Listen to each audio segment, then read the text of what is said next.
Ajá. Ok, ¿cuánto tiempo lleva ejerciendo su profesión? Eh, 40 años. 40 años. ¿No? 40 años, ok.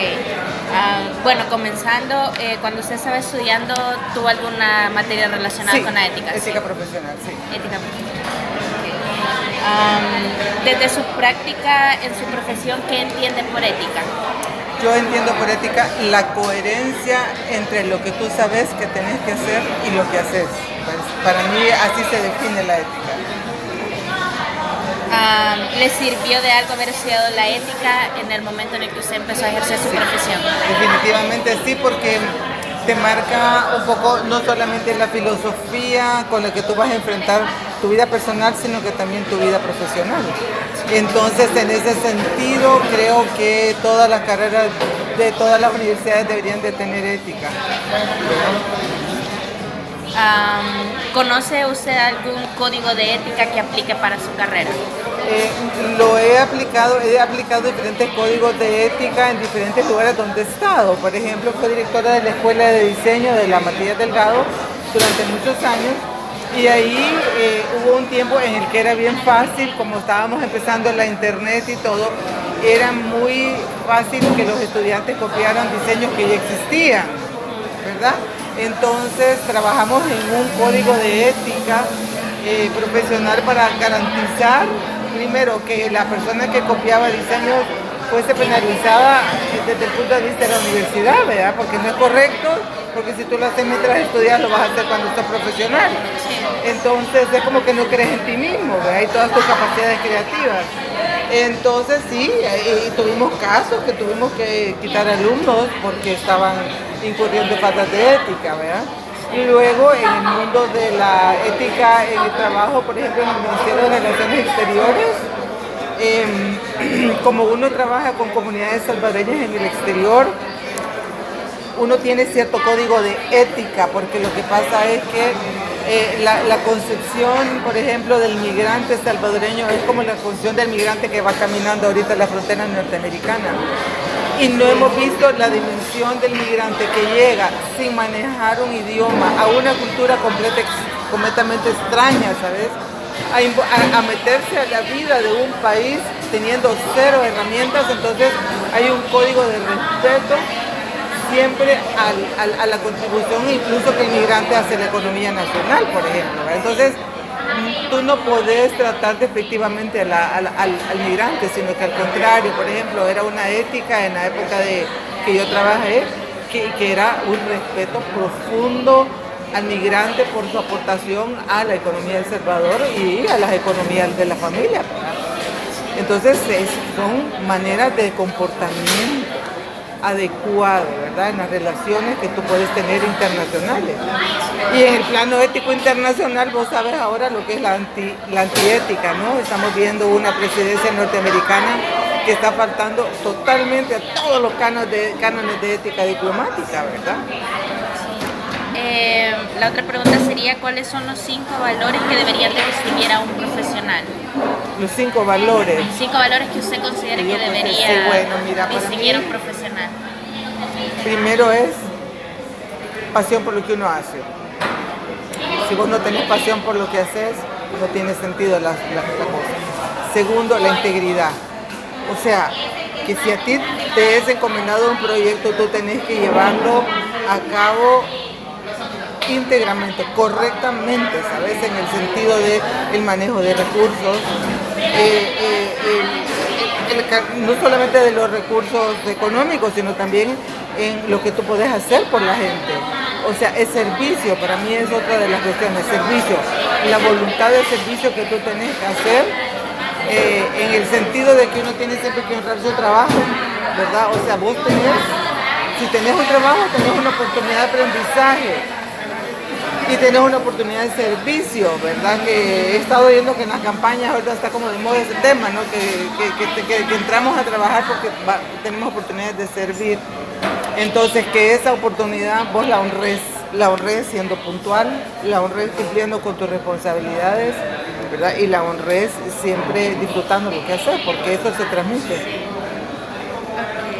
La otra pregunta sería, ¿cuáles serían los 3 deberes más significativos a los que están obligados los profesionales? Bueno, primero uno cuando trabaja en un lugar tiene un contrato de trabajo, entonces uno siempre tiene que ser coherente entre lo que te piden, ¿verdad? Y lo que tú haces, ¿verdad? Luego también establecerte tus metas, no solo las metas profesionales, porque uno tiene un trabajo, pero también tiene metas en la vida, o sea, tú tenés un trabajo que cumplir y un contrato que te dice ABC, pero también tenés un proyecto de vida y tenés, ¿verdad?, un proyecto profesional. Entonces, ¿en qué medida, verdad, tú vas a realizarte en ese proceso, ¿verdad? Porque no solamente estás en los trabajos para hacer una obligación, sino estás aprendiendo como persona a vivir y como profesional a adquirir experiencia que te va a servir después más adelante.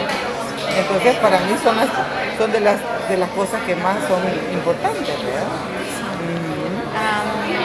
La otra ¿Está grabando? Sí, lo estoy grabando, sí. Al analizar críticamente la realidad actual, ¿considera usted que los profesionales aplican en su práctica profesional normas éticas? Creo que tenemos una crisis de ética nacional, ¿verdad? Creo que es un problema cultural. Entre los rasgos de la cultura salvadoreña está la dificultad que la gente tiene para manejar el poder. Y ustedes están viendo que esto es histórico, ¿verdad? Entonces, pero lo estamos viendo ahora, ¿verdad?, en el gobierno reflejada, ¿verdad? Es decir, que la persona llega, tiene poder y se cree como que se desubica completamente. O sea, yo no sé qué está pasando. Es un problema de autoestima nacional. Si lo veo desde el punto de vista de mi especialidad, que es la parte cultural y la parte de cultura salvadoreña, creo que El Salvador está teniendo un grave problema de autoestima, ¿verdad? Que es la suma de las individualidades. Es decir, si ahora desde el 5º grado a la juventud la están bulleando y ese bulleado, por ejemplo, te está golpeando la autoestima, vos llegás y ya vas con un problema de creer que no sos el esplendor que eres, ¿verdad? Entonces el problema es que esa dificultad, ese problema de autoestima, cuando vos tenés una dosis de poder, explota, ¿verdad? Y estamos teniendo las crisis espantosas de la gente que se enloquece con el poder. Y con el poder viene la corrupción, ¿verdad? Porque lo que pasa es que crees que tenés el derecho social de robar, porque hay que robarle a los que tienen más, ¿verdad? Más no sabemos que nos estamos robando a nosotros mismos, ¿verdad? Ajá. Entonces es un problema cultural, la corrupción es un problema cultural, ¿verdad? México tiene ese problema similar, pero es un problema que ya te ha traído de la colonia, traído del colonizaje de los españoles, aprendimos nosotros eso. Porque habían códigos de ética bien marcados en la cultura prehispánica, ¿verdad? Y lo que pasa es que al ser colonizados, entonces se dio todos estos juegos de la gente que se aprovechaba, de la gente que explotaba, y de ahí en adelante nosotros tenemos esta historia de corrupción que se ha venido a agravar ahora, ¿verdad? Cuando el poder ya no está, digamos, en una... digamos que hay como estratos sociales y normalmente el gobierno había estado en estratos sociales con personas educadas universitariamente.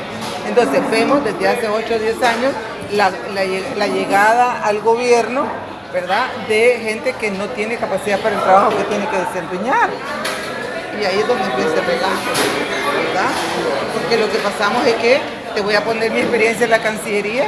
Yo tenía a una persona que era maestría en Relaciones Sociales, en Relaciones Internacionales, una chica que estudiaba en Brasil, y luego me la cambiaron por 2 personas. Una persona era la esposa del motorista de un político que había trabajado en un súper vendiendo maquillaje, y la otra persona no tenía pero ninguna idea de qué llegaba a ser al Departamento de Relaciones Internacionales para salvadoreños en el exterior. Entonces, desde ahí empieza, ¿verdad? O sea, se pierde la capacidad del nivel de universitarios de El Salvador para que entre, porque son parte del partido político y no tenés conocimiento de lo que vas a hacer. Entonces, ahí es donde empieza a tergiversarse la cosa. Ok, y la última pregunta sería si recomendaría a futuros profesionales prepararse no solo en competencias propias, sino también en competencias éticas. Definitivamente tenemos que entrarle a la ética, pero casi que de la escuela, ¿verdad? Idealmente sería en la casa, porque los principios de orden, de que por ejemplo si yo te presto 10 centavos, yo papá presto 10 centavos a mi hijo y se los presto, exijo que mi hijo me los pague de regreso. ¿Por qué? Porque entonces si no le estamos enseñando a pedir sin ninguna responsabilidad. Entonces creo que parte del tema, pero lo que pasa es que ahorita tenemos papás agotados, ¿me entiendes? Papás que están luchando por sobrevivir, porque la economía del país está en crisis. Entonces tenemos papás agotados que llegan con cero energía a la casa a trabajar con sus hijos, ¿me entiendes? En el sentido de educación. Entonces ellos están dejándole a la escuela la responsabilidad porque no tienen básicamente energía. Y por otra parte la escuela no se quiere meter en grandes bolsas, porque yo tengo una profesora que le exige al alumno una cosa y lo siguiente es que es amenazada en la calle para que no vaya a ver.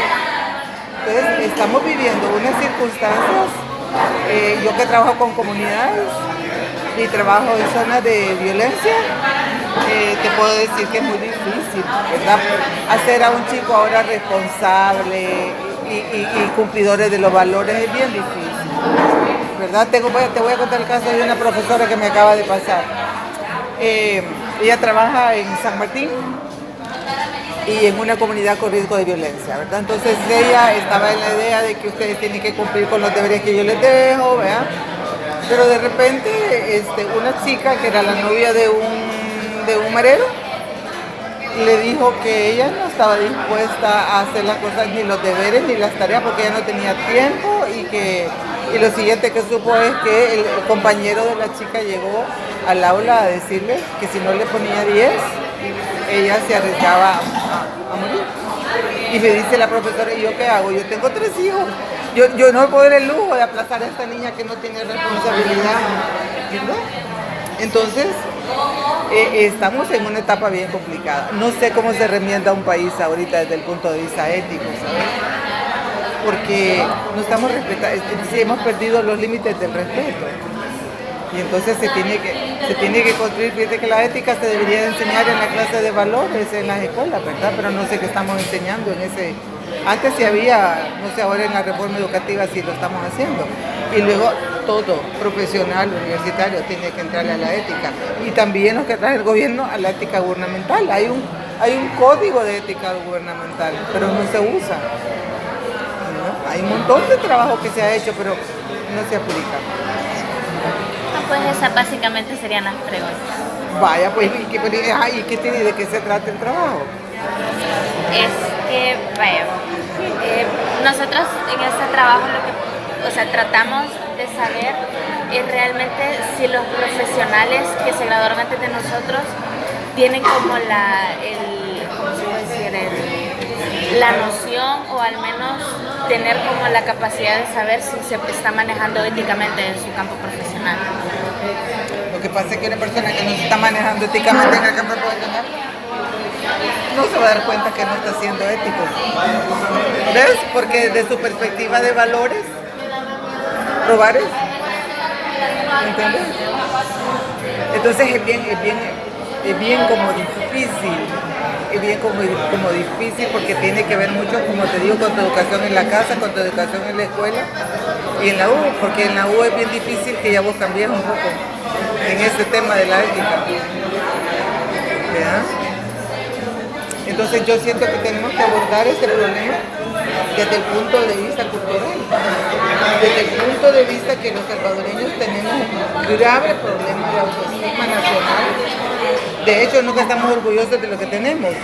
De hecho, nos dejamos decir shitholes por el ver y no hicimos nada, ¿verdad? Y estamos viendo pues que los migrantes están en este drama y ahí estamos nosotros como indiferentes, ¿sabes? O sea, el presidente dice que qué bueno que se vaya, cuando te debería dar vergüenza, ¿verdad? Que tu país no te ofrece nada como para que ellos se vayan. Entonces es una gran confusión de valores lo que tenemos ahorita, ¿sabes?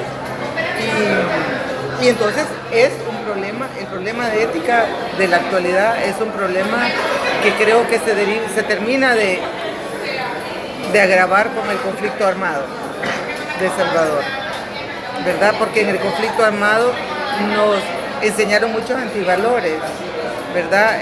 Murieron 70,000 personas para crear un partido político y el partido político es corrupto. 70,000 muertes, para nada. Entonces la vida no vale nada. ¿Y qué pasa en las comunidades? ¿Sabes cuánto vale matar a una persona? ¿Sabes cuánto vale matar a una persona en las comunidades? $5. ¿Ok? O sea, hasta el valor de la vida está mal. ¿Verdad? Entonces, el reto es cómo se remienda un país así. Porque para remendar, por ejemplo, y promover una ética gubernamental profesional, primero tendrías que hacer una barrida de las personas que no tienen la competencia. Porque si nosotros vemos en el servicio exterior ahorita, de lo que teníamos en el servicio exterior hace 10 años a lo que tenemos ahorita, si antes teníamos licenciados en relaciones internacionales, teníamos profesionales, y ahora tenemos gente del partido que no tiene la competencia, pero que está ahí por él. Entonces es bien difícil. Es bien difícil. ¿Ya? Tenemos que ver, no es fácil. El tema de ustedes es difícil. Porque creo que las conclusiones no son muy optimistas. ¿Verdad? Creemos, otro problema cultural, y esto es un poco por las ideologías que hay ahora en el mundo prevaleciendo. La ideología que el que más tiene, yo te digo, yo he tenido experiencia con las empleadas domésticas de mi casa, que yo las he tratado, yo las quiero, yo las no sé cuánto, y al final me terminan robando todo. ¿Verdad? Y es porque ellas creen que tienen el derecho social de robar porque ellas tienen menos que lo que yo tengo. ¿Verdad? Entonces, en las comunidades el panadero puede ser matado, extorsionado porque tiene más que el que cobra la renta. Entonces, es un odio que se ha establecido, pero te digo, un odio de clases sociales espantoso. Y entonces, por eso te digo, si es que el panadero es el rico de la comunidad, entonces que lo maten si no paga renta.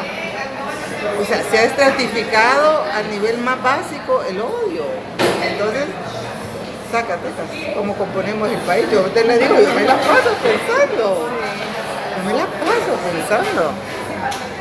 Porque si vas a hablar con los hipotes estos que cobran renta, dependiendo del nivel de cada quien, ¿vea? Pero son 800, 1,000, 1,200, 1,500 dólares que ganan al mes. ¿Y para qué les vas a enseñar? ¿Para qué les vas a educar? ¿Les vas a crear oficinas? ¿Les vas a dar educación? ¿Les vas a crear empresas? No quieren. Entonces lo único que dicen es que lo único que están esperando es morirse. Imagínate vos. ¿Vea? Y entonces, y en términos profesionales, estamos ahorita en una agonía. Por ejemplo, si tenemos a la gente de gobierno ante la posibilidad de que el partido actual no gane, la gente está en agonía, sacando donde puede, viendo cómo le hacen, ¿verdad? Entonces, y eso es bien humano. La angustia es humana, ¿verdad? Pero eso te lleva a cometer millones de faltas éticas. ¿Por qué? Porque está queriendo garantizar que cuando te vayas de ahí tenés para salir adelante. No, es de una gran pensada el proyecto de ustedes. Sí, y como se decía, pero no solamente se da como se decía, no solamente se da en las clases sociales, se puede dar en clases sociales altas, como se puede dar en clases sociales bajas. Sí. Está generalizado. Hasta no puede hacer más en un lugar. En el ambiente profesional, hay empresas que el encargado de la unidad de compra te pide mordidas para darte el proyecto. O sea, que está en todos los niveles ahorita permeado todo eso, ¿verdad? Ahora, en la Grecia antigua, ¿sabes? O sea, Grecia inventó el sistema democrático. pero los griegos habían desarrollado ya el sistema de que cada cierto tiempo, cuando la democracia se corrompía, debía haber una tiranía, ¿verdad? Un tirano que pusiera en orden todas las cosas, y como que dan a veces ganas, ¿verdad? Como que dan a veces ganas de poner a una persona que ponga orden, porque, o sea, no podés. ¿Cree usted que aún estamos a tiempo de poder cambiar a las nuevas generaciones acerca de su comportamiento ético? Yo lo que haría, por ejemplo, es, ante la posibilidad, vamos a suponer que cambia, es que lo que pasa es que, es decir, que los patrones que se establecen y las dinámicas que se establecen, ¿verdad?, en el juego político permean a la gente en el diario vivir. Entonces, si vos estás viendo que se están robando millones, pues a vos si te robas unos 100, 200, 400, 500 dólares, pues no es mucho en comparación con lo que sale. ¿Me entendés? Es que así es la pensada. ¿Verdad? Entonces, me preocupa el hecho de que estamos en una recesión económica clara, ¿verdad? No hay oportunidades de trabajo. Tú estás viendo que, yo estoy viendo muchos profesionales, por ejemplo, trabajando en los call centers, profesionales con maestrías trabajando en call centers. Y eso no debería de ser. Deberíamos tener un país con más oportunidades. Entonces, en la medida que nosotros abrimos mejores oportunidades para los jóvenes profesionales y con un énfasis y en una capacitación exhaustiva de ética y con herramientas para verificar que los códigos éticos que se establezcan en las diferentes empresas o oficinas de gobierno se cumplan, se logran. No tiene que ser muy drástico al principio para reeducar a la gente. No, es un tema complejo. Sí. ¿Y qué van a hacer? Ya después de la entrevista tenemos que hacer un reporte escrito. Sobre todo la experiencia. Ajá, sobre toda la experiencia y como la enseñanza o lo que nos deja, el saber si el profesional que nosotros entrevistamos, en este caso es usted, aplica los códigos éticos. Bueno, en mi caso creo que sí. Pero es porque, ¿sabes? Es decir, yo siempre he pensado que yo tengo 2 hijos. Yo siempre he pensado que una de las herencias que uno le deja a un hijo es ser impecable uno con su edad, y he tratado a lo largo de mi vida de inyectarles el tema de que uno tiene que tener pasión por lo que hace, y creo que sí lo he logrado porque disfruto mucho mis clases, olvídate. Cada clase es para mí una oportunidad de servir, ¿sabes? Y de aprender, porque estar con la juventud es maravilloso. O sea, yo aprendo todos los días de ellos, pero sí también lo veo con estas crisis de identidad, y veo mi país también en esa crisis de identidad que no se levanta, porque estamos vendiendo en las redes sociales lo peor de nosotros. ¿Verdad? Entonces cuando vos te bombardean y vos te dicen vos no vales la pena, vos no tenés, claro, te golpean y no te la crees lo maravillosa que son. Entonces hay que trabajar en el tema de la autoestima nacional también para crear profesión. O sea, es bien complejo lo que van a hacer. Creo que campañas nacionales de ética, México eso lo hizo. Campañas nacionales de ética, pero para hacerte pensar. No, usted tiene que hacer, no. ¿Verdad? O sea, ¿qué pasa cuando no sos ético? ¿Qué pasa? ¿Me entiendes? México hizo un esfuerzo muy bueno porque era como, te sientes, como por ejemplo, te sientes bien si te robas el dinero de la empresa donde trabajas, ese tipo de onda que fue como, claro. Sí, como dándole la herida. La falta de ética trae consecuencias, creo que eso es. Pero hay que ponerlas así como claras y precisas, ¿verdad? Al faltar a la ética te arriesgas a vivir en la cárcel, ¿verdad? Ese tipo de onda drástica. Creo que una campaña de ética nacional financiada por los medios de comunicación social, que también tienen que aprender de ética. Porque mira los programas que estamos viendo, si todo el mundo quiere ser narco, ¿qué te enseñan los narcos? ¿Qué te enseñan los narcos? que si vos querés conseguir dinero, no importa lo que hagas y a quién mates para lograr lo que vos querés. Sí. Decime. Entonces, ¿verdad? Entonces, yo pondría una campaña de ética entre los medios de comunicación social. Una campaña de ética a nivel nacional. Para ética de la vida y ética profesional. Porque ¿de qué te sirve ser chambrosa? Si vos pagás después las consecuencias de ser chambrosa. En todo sería aplicable. O sea que el tema es increíble. Pero yo creo que es un llamado de atención, ¿sabes? A la sociedad salvadoreña de miren, no sigamos en este plan, la vamos a pagar cara, ¿verdad? Por ahí creo yo que podría ser un enfoque Una piloto. manera de abordar. Por ahí. ¿Vea? Como para darles ideitas. De lo que yo haría, pues, en ese sentido. ¿En qué ciclo están? Cuarto ciclo. Cuarto ciclo ya, sí. Ya. A ver qué tal, vean. Sí.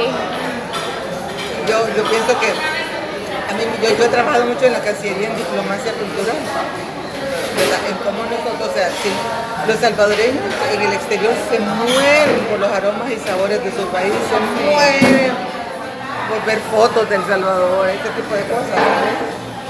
Y a nosotros deberíamos de ser inteligentes en mantenerlos siempre cerca de su país, porque entonces llegará el momento que no nos van a mandar remesa. Y si no nos mandan remesa, nuestra economía va a colapsar. Entonces hay mucho que hacer en ese sentido. Entonces tuve la oportunidad de organizar el primer programa cultural, ¿sabes? Mira, los ponía a jugar, hicimos loterías para que la gente jugara concursos de loterías, hicimos estampitas coleccionables, exposiciones de fotografías, quizás unas 4 o 5 al año. Mira, la gente lloraba. Entonces cuando a vos te ponen a prueba fuera de tu país, lo extrañas con el alma entera. Y la gente llora cuando ve fotos. Es un país tan divino, ¿sabes? Sí. Somos cachimbújones, por decirme, en medio de esta adversidad y ahí están ustedes luchando porque el estudio, viendo cómo le hacen su papá, viendo cómo le... O sea, ¿me entendés? Son guerreros, pero lo que pasa es que no se han dado cuenta. Qué bien chido. Este es el trabajo final ya porque vamos a salir. Sí, Sí. ya al final. Ya. Que les quede chivo, ahí me cuentan. Ay, que la Esmeralda me cuente cómo le fue. Pero cuando lo presenten, preséntelo con la pasión con lo que lo están sintiendo. Porque es la única forma de remendar un país. Ahorita, la ética es lo único que puede salvar a El Salvador. Imagínate. Porque si volvemos a volver, el mismo en la onda de que llega un nuevo gobierno y otra vez la onda de la robadera, nos hundimos. Bueno, Pues, Ya les di eso insumo. sería todo. le agradecemos. Ya les di insumo. Para que queden pensando. Vaya pues.